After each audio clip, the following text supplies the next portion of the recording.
சுவையான உணவு உண்பது போ திருப்தியானே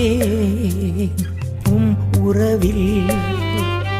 சுவையான உணவு உண்பது போ திருப்தியானே உறவில்.